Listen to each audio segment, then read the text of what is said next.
Hello, my friends. Make sure to like, comment, and subscribe so you never miss a new horror story.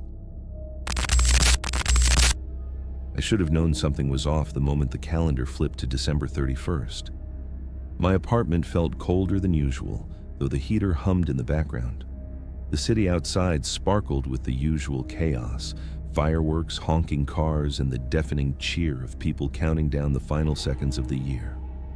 But inside my apartment, it was silent. Too silent. I had planned a quiet New Year's Eve for myself. No crowded parties, no awkward small talk. Just me, a bottle of cheap champagne, and a stack of horror movies to carry me into the next year. It was supposed to be comforting, familiar. But as the evening wore on, a creeping unease settled over me, like a shadow inching along the walls. It started with small things. A flicker of the lights when I poured my first glass of champagne, a whisper of static on the TV even though it was off.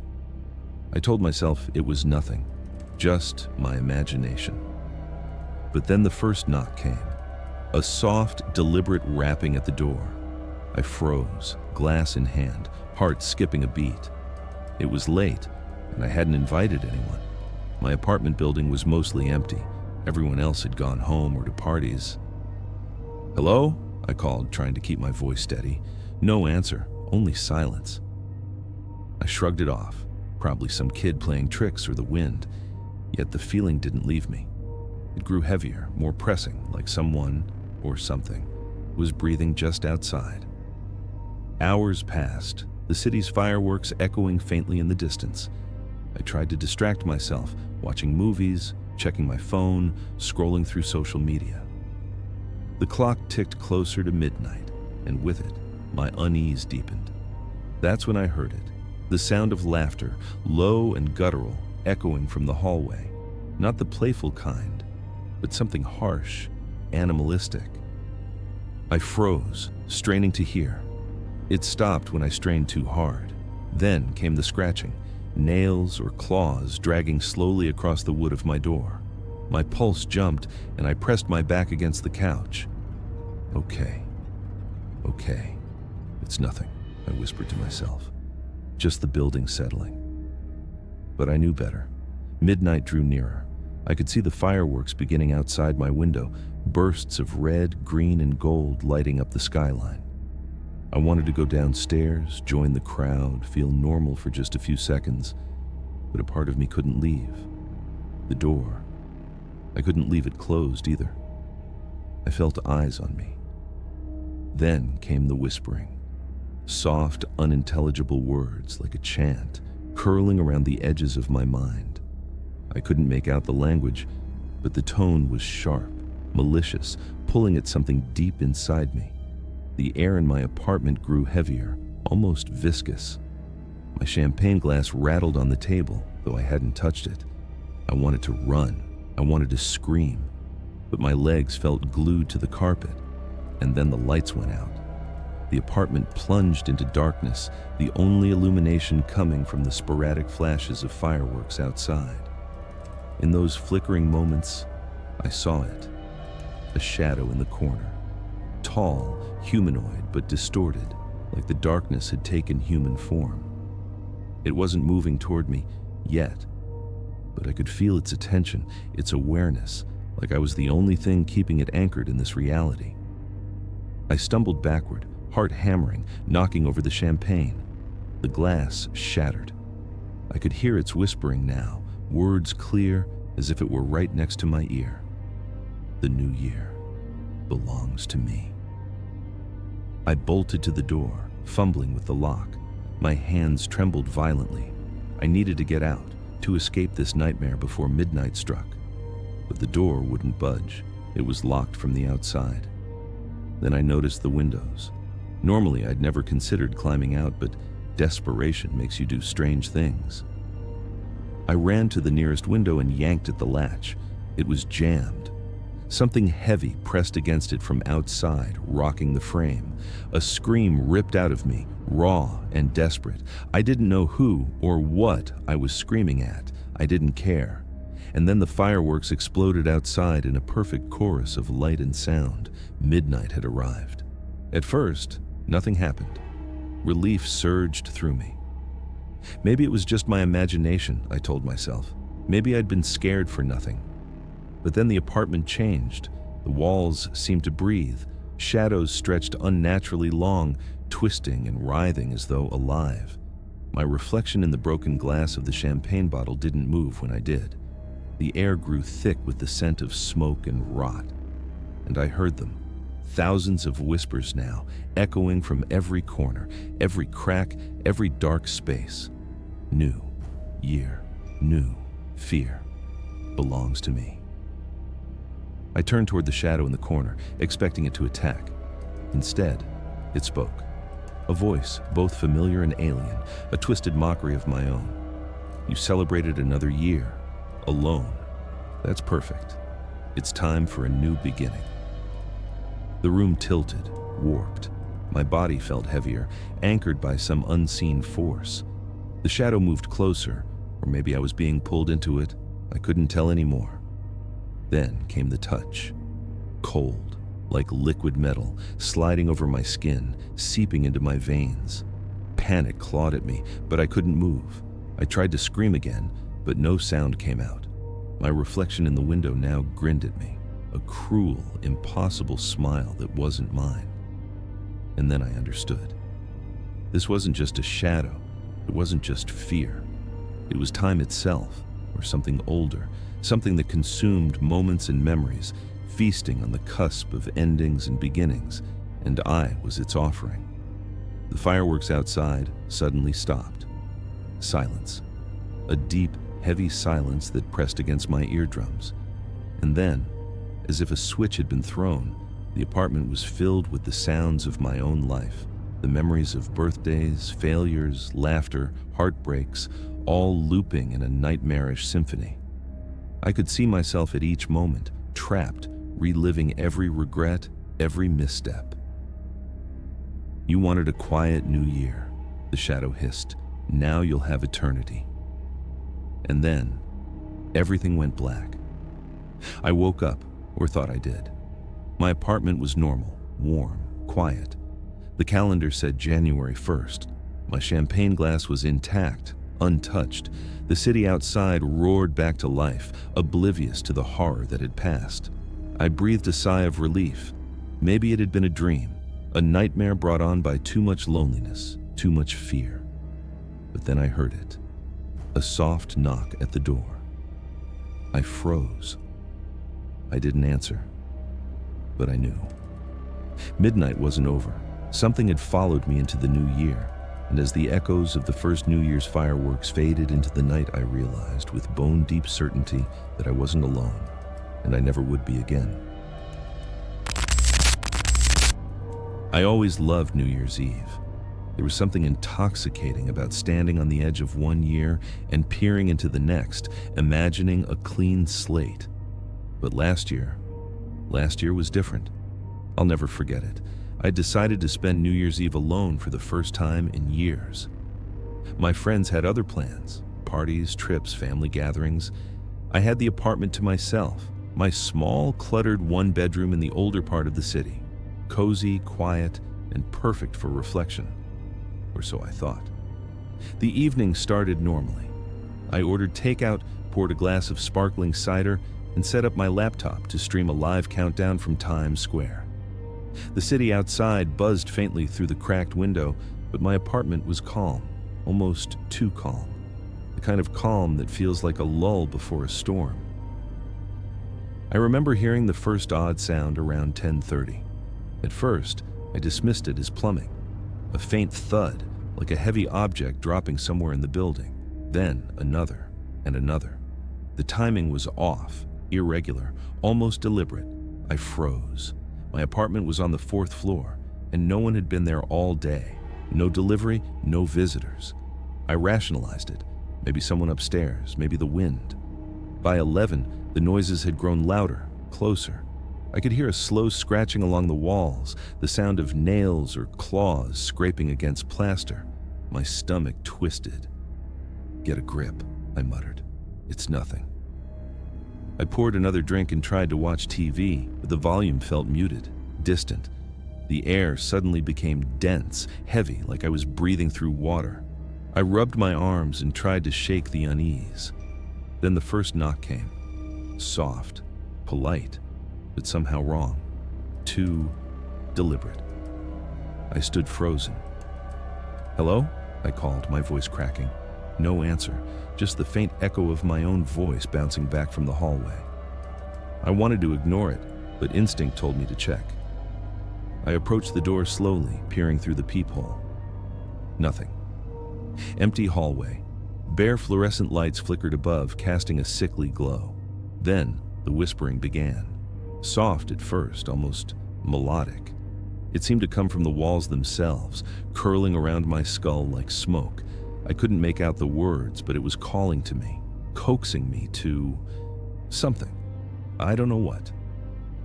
By the time the clock struck 11:50, I was pacing, panicked.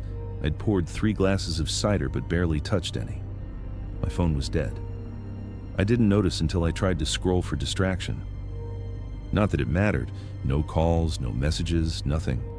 Like the world outside had paused, leaving me alone with whatever this was. 11:55. My apartment lights flickered violently. Shadows warped across the walls, elongated and twisted. For a brief second, I thought I saw a figure, tall, thin, standing in the corner behind the couch. I blinked. Gone. I laughed nervously. "I'm losing it," I said aloud. But the whispering continued, louder now, almost urgent. The countdown began on TV. 5 minutes to midnight. I gripped the arms of my chair, heart hammering. Then I heard footsteps, slow, deliberate, on the floor above me. Not tapping, not casual, stomping, heavy, menacing. Midnight drew near. My apartment felt different, wrong. I could feel it, a pulse beneath the floor, a vibration in the walls, and the shadows. They weren't obeying physics anymore.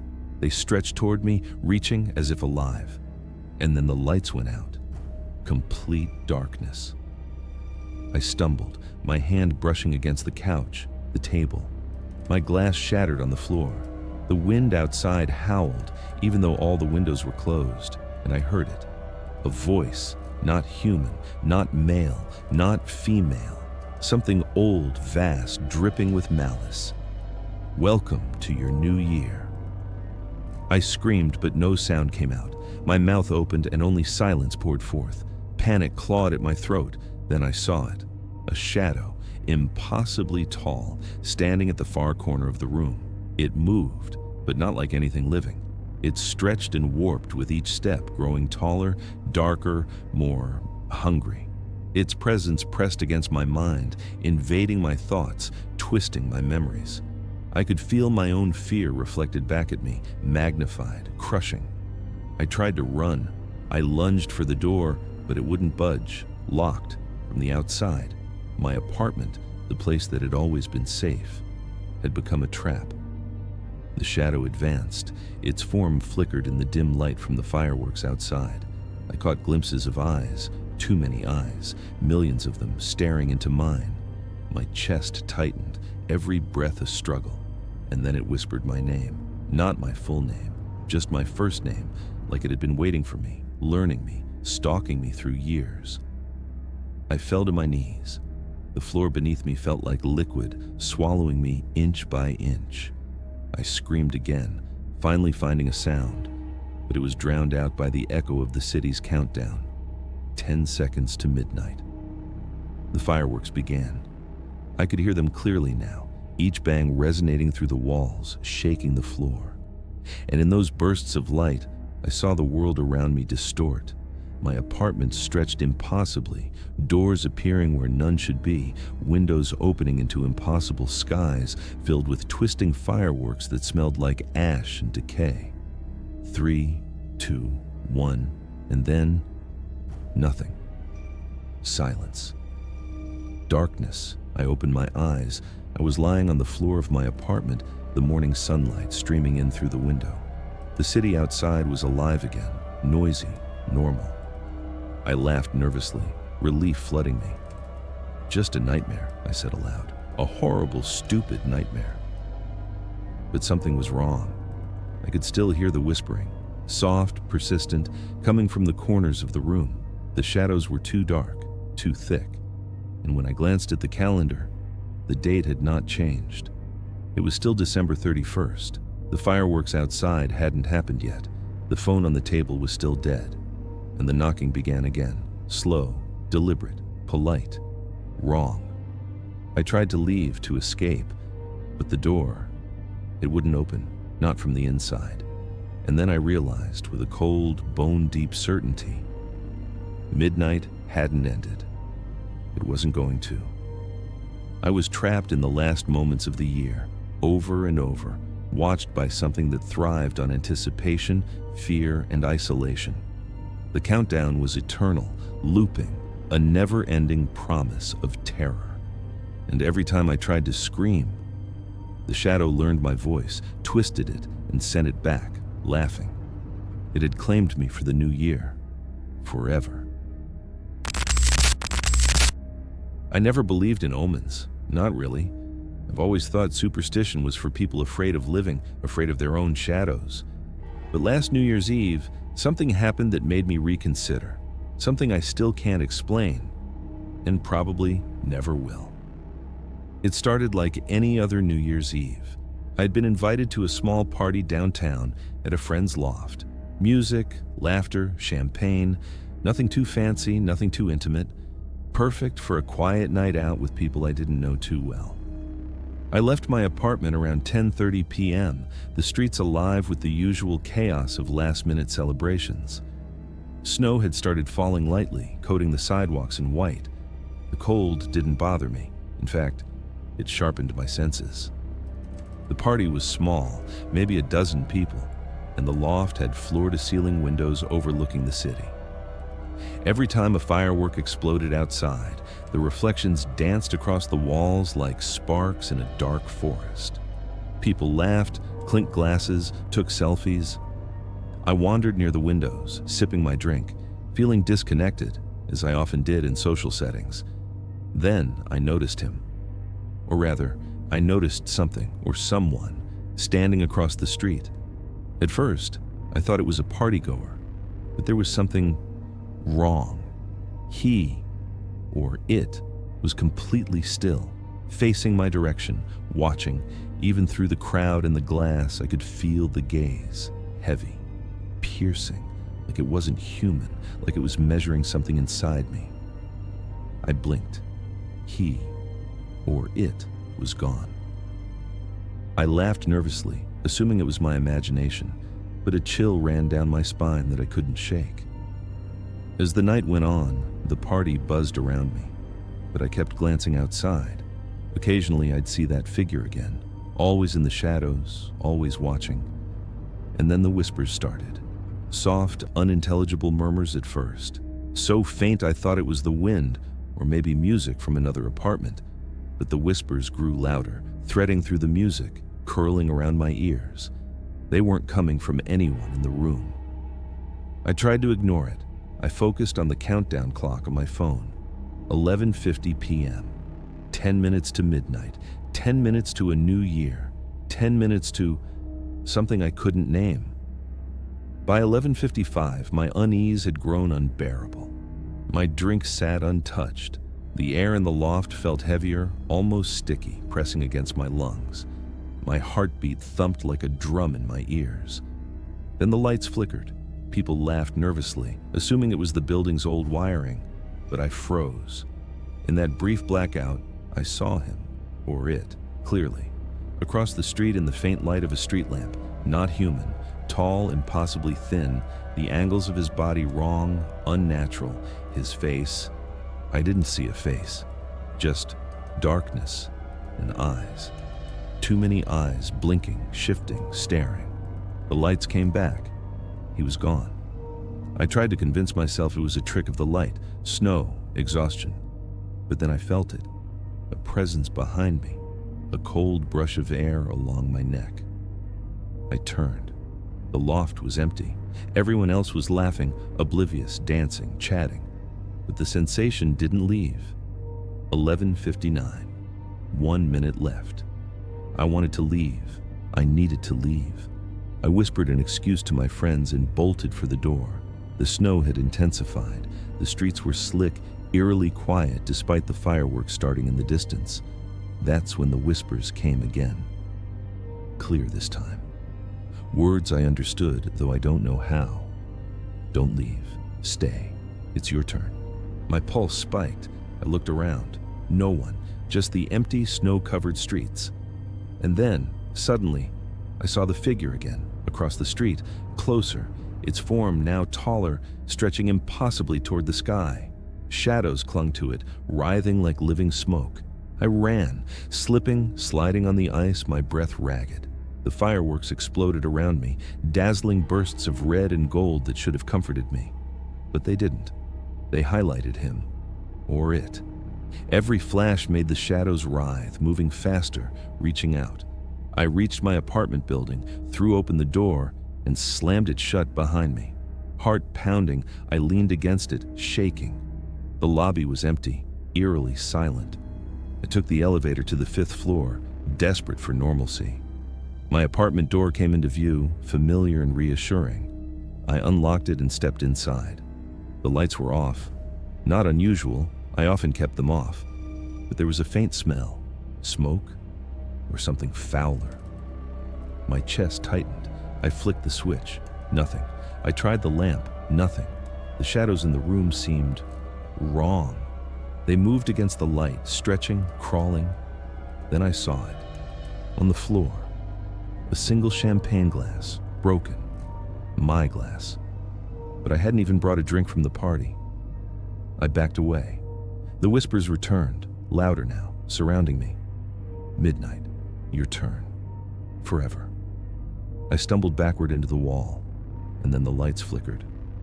For the briefest instant, I saw him, or it, standing in the corner of my apartment, taller than the ceiling, eyes everywhere, darkness where his face should have been. And then he grinned. Not a human smile. A grin filled with teeth, too many teeth. I tried to scream, but my voice caught. The room began to twist. The walls expanded and contracted. My apartment felt like it was breathing. I could hear my own heartbeat, distorted, echoing in the corners. The clock on my stove ticked over to midnight. Nothing happened. Relief surged through me. Perhaps it was over. Perhaps. Then the figure moved, not walking, sliding, across the walls, across the floor, across the ceiling. Its form multiplied in every reflective surface. Every mirror, every window, every dark corner held its eyes, staring at me, following me. I backed into a corner, shaking. My phone vibrated.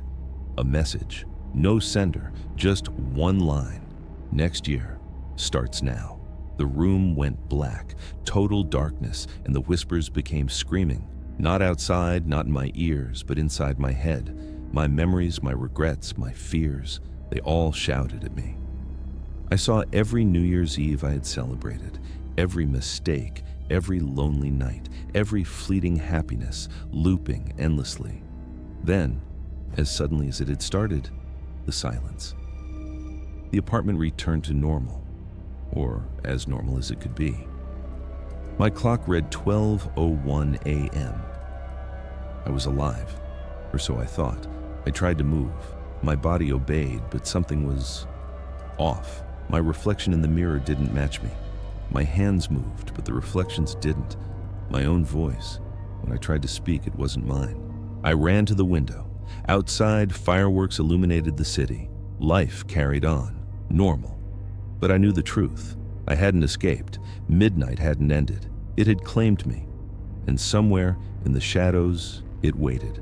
Watching, learning, counting down for next year, and the year after that, forever.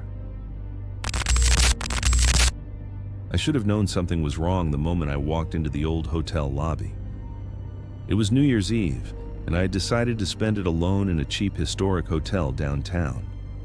The place had charm, if you could ignore the peeling wallpaper and the faint smell of mildew. Normally, I liked staying somewhere with character, but tonight it felt off. The receptionist was a pale man with sharp features and eyes that seemed to follow me as I moved. He didn't speak much, only gave me a key without looking up. I took the creaking elevator to the 5th floor. Each floor groaned under my weight, and I felt an inexplicable chill crawl up my spine.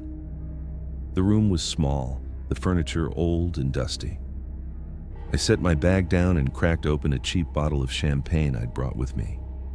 Outside, the city was alive with fireworks and celebration. The streets sparkled, people shouted, horns blared. But inside, the room was silent, too silent. At first, I tried to distract myself with music. I set a playlist on my phone, but when the first notes played, they sounded distorted, warped, like a record being played underwater. I shook my head. Maybe I was tired, or maybe the old building's wiring was bad. By 11:30 p.m., the unease had grown unbearable. I noticed shadows moving in the corners of the room, but there was nothing there. My reflection in the mirror seemed wrong. My eyes looked darker, hollow even, and for a moment I could have sworn my reflection smirked at me. The first knock came at 11:40, soft, deliberate, a slow, measured tap at the door. I froze. "Who's there?" I called, my voice shaking. No answer, just silence. I told myself it was the wind, maybe the pipes. But when I returned to the mirror, I saw it, something standing behind me, just a shadow at first, growing taller, stretching unnaturally toward the ceiling. I spun around. Nothing. By 11:50, the sense of being watched was suffocating. I wanted to leave, but the key was in the room, and the corridor outside was pitch black. I felt trapped. And then the whispers started. At first, they were soft, almost gentle, curling around my ears like smoke. "Don't leave. Stay. Midnight comes for you." My heartbeat surged. I told myself it was imagination, exhaustion, the old building messing with me. But the whispers didn't stop. They grew louder, angrier, chanting something I didn't understand. Every word pressed against my mind, searing thoughts of fear and regret. I backed into the corner, champagne forgotten. The shadows in the room had multiplied, writhing along the walls, slithering across the floor like living smoke. And then I saw it clearly. A tall figure, impossibly thin, entirely black, its face featureless except for countless eyes blinking and shifting in every direction. It hovered near the door. I tried to scream. Nothing. My mouth moved, but no sound came out. Panic clawed at me. I ran toward the window, hoping to escape, but the glass wouldn't budge. Outside, the fireworks illuminated the city in bursts of red and gold, but they didn't comfort me. Each flash made the shadows grow, stretching further into the room, closer to me. Midnight approached. I could feel it. The figure was patient, deliberate. It didn't move fast, but I could feel its gaze drilling into me, counting me down like a predator. I grabbed the phone, desperate for help. No signal, no messages. The screen went black. The countdown in my head matched the real one. 10, 9, 8.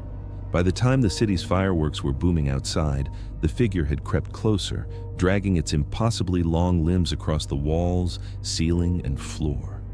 Its eyes reflected the city lights, thousands of tiny burning orbs staring directly at me. 3, 2, 1.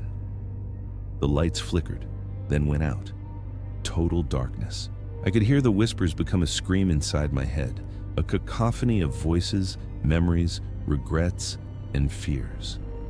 My body felt weightless, suspended, as if I was floating in the space between moments. And then, the figure was on me. Its presence wasn't physical. It was everywhere, inside my mind, inside my body, consuming every thought. Time fractured. I saw myself in other years, reliving each New Year's Eve, my mistakes and regrets magnified, looping endlessly. Each reflection, each memory, stared back at me with eyes I didn't recognize. My own eyes, twisted, filled with terror. I tried to struggle, to fight. My hands moved, but they weren't mine. My voice screamed, but it sounded like someone else's, a grotesque imitation of my own. And then, the clock in my mind struck midnight. The city outside continued its celebration, oblivious. But inside, I was trapped. The figure lingered in the corner, eyes blinking in unison with the fireworks, patient and eternal. My mind had fractured. I could hear it whispering, laughing, learning me, marking me. I realized then that I hadn't survived New Year's Eve. I had become part of it, a prisoner of the countdown, doomed to relive the final moments of the year, over and over, watched by a being older than time itself. And every time I thought midnight had passed, it hadn't. It was still counting down, and it always would. I never thought I'd spend New Year's Eve alone. But after the breakup, after the friends who suddenly had plans, I found myself walking the icy streets toward a tiny apartment I had rented just for the night. My plan was simple: hot chocolate, a cheap horror movie marathon, and sleep before the year turned. Nothing fancy, nothing social. Safe.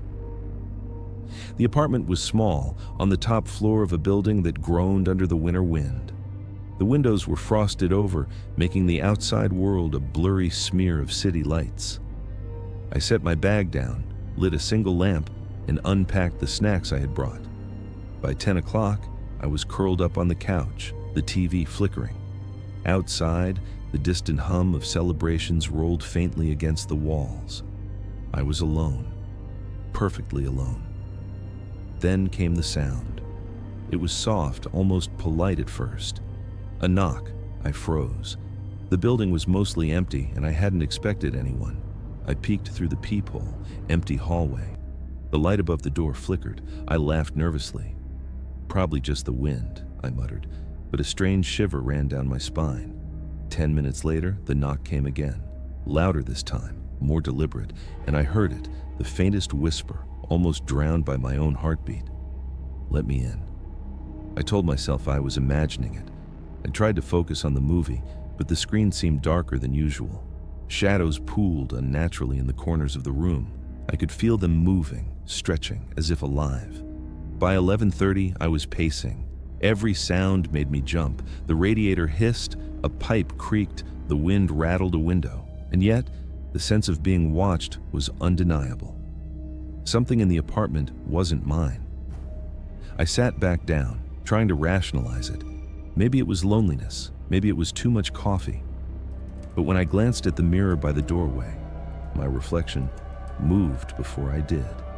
A smirk I didn't make, eyes darker, deeper, mocking me. 11:45, 15 minutes to midnight. I tried to calm myself, to ignore the unease, but the knocking returned. This time, faster, louder, insistent. Panic clawed at me. I backed into the corner, glancing around the apartment for anything I could use as a weapon. Then, the whispering became clearer, louder. It's your turn. Midnight belongs to me. My breath caught in my throat. The shadows shifted again, coiling along the walls, the ceiling pooling around my feet. And then, for a brief instant, I saw him. Or it. A figure at the far corner of the room.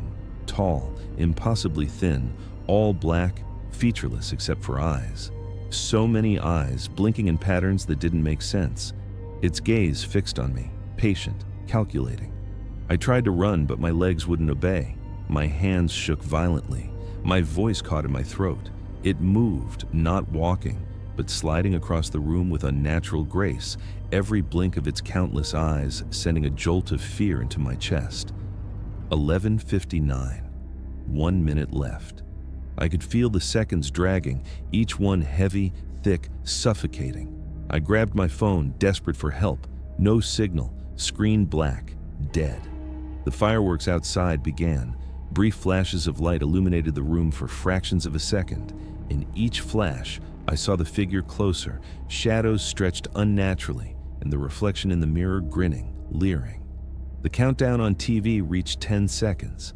I pressed my palms over my ears, closed my eyes, tried to wish the moment away. 7, 6, 5. The lights flickered violently. My apartment twisted. The furniture elongated, walls bent, the ceiling sagged. I screamed, but my voice didn't sound right. It was layered, distorted, echoing in a way that wasn't possible. 3, 2, 1, midnight. The lights went out completely. Total darkness. I could feel it then, surrounding me, pressing into my mind. The figure was everywhere. Its eyes, its presence, its whispers. They filled every corner of my consciousness. I tried to move. I tried to fight. My hands flailed. My legs buckled. Time fractured. I saw myself in the past, previous New Year's Eves, moments of joy, regret, mistakes, fleeting happiness. Every memory looped and twisted, distorted by something cruel, mocking. Each reflection stared back at me with eyes I didn't recognize. My own, but wrong, hollow, terrified. I screamed. My voice finally emerged, but it wasn't mine. Someone, or something, twisted it into a grotesque mockery. The shadows writhed, grew taller, reaching for me. The air tasted of ash and frost. Then, for a heartbeat, silence. I opened my eyes. My apartment was normal, or appeared normal. The lamp shone, the snow outside glistened, the TV displayed static. Relief surged. Maybe it was over. Maybe I had passed the moment unscathed. But then the knock came again, soft, polite, deliberate, and the whisper, "Next year starts now." I knew in that instant, with bone-deep certainty, that I had not survived. Midnight had not passed. It had claimed me, trapping me in the hours between years, watched by a being older than time itself. And every time I think the new year has begun, it hasn't.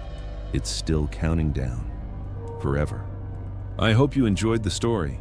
Don't forget to like, comment, and subscribe for more terrifying tales.